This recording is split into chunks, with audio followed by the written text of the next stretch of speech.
Iran युद्ध से भी बड़ी चुनौती इसी साल नवंबर में राष्ट्रपति ट्रंप का इंतजार कर रही है। चुनौती मिड टर्म इलेक्शन की। अमेरिका में अगर राष्ट्रपति की पार्टी मिड टर्म चुनावों में संसद का बहुमत खो देती है तो राष्ट्रपति के हाथ बंध जाते हैं। वो चाहकर भी नए कानून पास नहीं करा पाते। 2026 के मिड टर्म चुनाव इसीलिए अहम है क्योंकि ये तय करेंगे कि ट्रंप अगले 2 साल तक बॉस बनकर रहेंगे या केवल हस्ताक्षर करने वाला एक शख्स। महंगाई, टैरिफ और ईरान से युद्ध ने ट्रंप के लिए राहें आसान नहीं छोड़ी।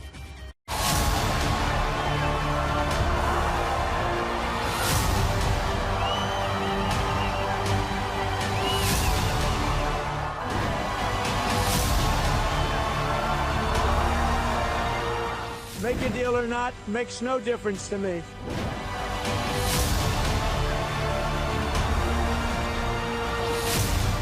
They have no Navy. They have no radar. They have no Air Force. Their leaders are all dead. With Khomeini is gone. When we feel that they are, for a long period of time, put into the Stone Ages, and they won't be able to come up with a nuclear weapon. The golden age of America has only just begun. Thank you, God bless you, and God bless America.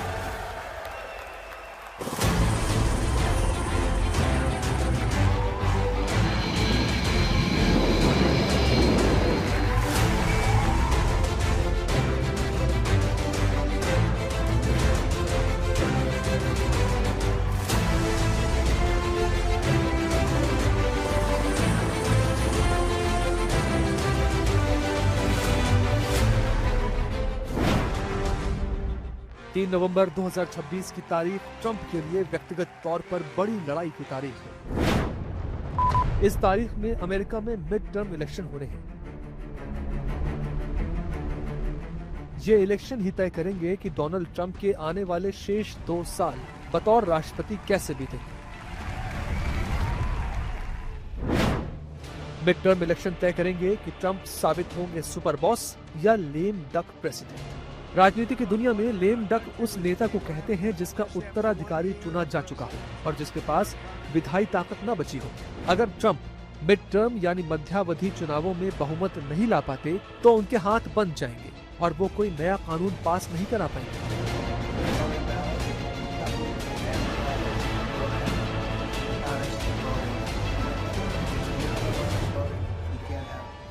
Mid term चुनाव क्यों चुनौतीपूर्ण होते हैं, पहले ये समझ लेते हैं। अमेरिकी संविधान के आर्टिकल 2 और 20वें संशोधन के तहत मिड टर्म चुनाव होते हैं। हाउस ऑफ रिप्रेजेंटेटिव्स की सभी 453 सीटों पर वोटिंग होती है। इस साल सेनेट की 35 सीटों पर भी मुकाबला है। अगर रिपब्लिकन्स यहां हारते हैं तो ट्रंप के कई कानून लागू नहीं हो पाएंगे। अमेरिका का इतिहास गवाह रहा है कि सत्तारूढ़ पार्टी अधिकतर मिड टर्म चुनाव में सीटें हारती है। ट्रंप के सामने चुनौती ये होगी कि क्या वो इस ट्रेंड को बदल पाएंगे।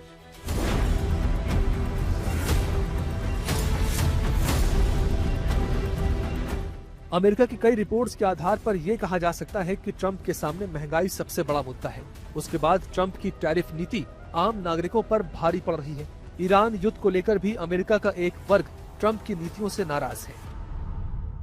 विशेषकर टैरिफ लेकर और वो एप्स्टीन का जो मामला है उसको लेकर परेशान थे आंतरिक दृष्टि से। लेकिन इस युद्ध के कारण जो महंगाई बढ़ी है अमेरिका में, उससे वो खासा परेशान है क्योंकि उनका एक दावा था कि अमेरिका में तेल की कीमतें नहीं बढ़ेंगी, लेकिन इस युद्ध के दौरान 50% कीमत बढ़ गई है तेल की अमेरिका में, जो कि अमेरिका के नागरिकों के लिए बहुत महत्वपूर्ण होता है और ट्रंप के लिए भी, जिनका की दावा था कि वो तेल की कीमत नहीं बढ़ने देंगे और अमेरिका तेल की एक महाशक्ति है। ट्रंप अगर इन चुनावों में अपनी पकड़ खोते हैं तो इसका बड़ा असर उनके शेष कार्यकाल पर पड़ेगा। ट्रंप डिपार्टमेंट ऑफ एजुकेशन खत्म करना चाहते हैं तो बहुमत की जरूरत होगी। 2026 के बाद टैक्स कट से होने वाला फायदा कम हो जाएगा अगर नई कांग्रेस इसे सपोर्ट नहीं करेगी तो। इसके अलावा विपक्षी दल जितना मजबूत होंगे, ट्रंप के खिलाफ वो उतनी ही आक्रामकता से जांच और आरोपों को आगे बढ़ाएंगे और खुद ट्रंप का असर अपनी रिपब्लिकन पार्टी पर कमजोर पड़ जाएगा। ये अगले चुनावों के लिए डेमोक्रेट्स के उत्साह को बढ़ाने वाला होगा। ट्रंप के खिलाफ अमेरिका में जगह जगह प्रदर्शन भी हो रहे हैं जो उनकी चिंताओं को और बढ़ा सकते हैं।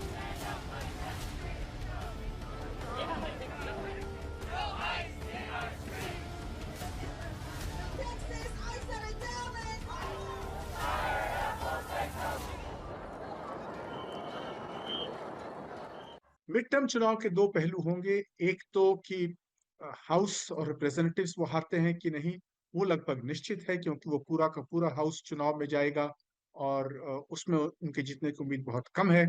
लेकिन हाउस के पावर आपको मालूम है कि सीमित होते हैं। अधिकांश पावर जो सत्ता जो है अमेरिका में वो सेनेट के पास होती है और सेनेट में केवल 1/3 चुनाव में जाते हैं। तो उसमें जो उनकी जो मेजॉरिटी है वहां पर सेनेट में वो अभी मजबूत है और लोगों को इस बात की उम्मीद नहीं है कि इस चुनाव में सेनेट की मेजॉरिटी उनकी खत्म हो जाएगी। मिड टर्म इलेक्शन में ट्रंप जनता को लुभा पाएंगे या 2027 की शुरुआत कमजोर व्हाइट हाउस से होगी, इस पर दुनिया की नजरें बनी रहेंगी। ट्रंप के लिए व्यक्तिगत तौर पर यह चुनाव साख का सवाल है। And most importantly, we will make America great again.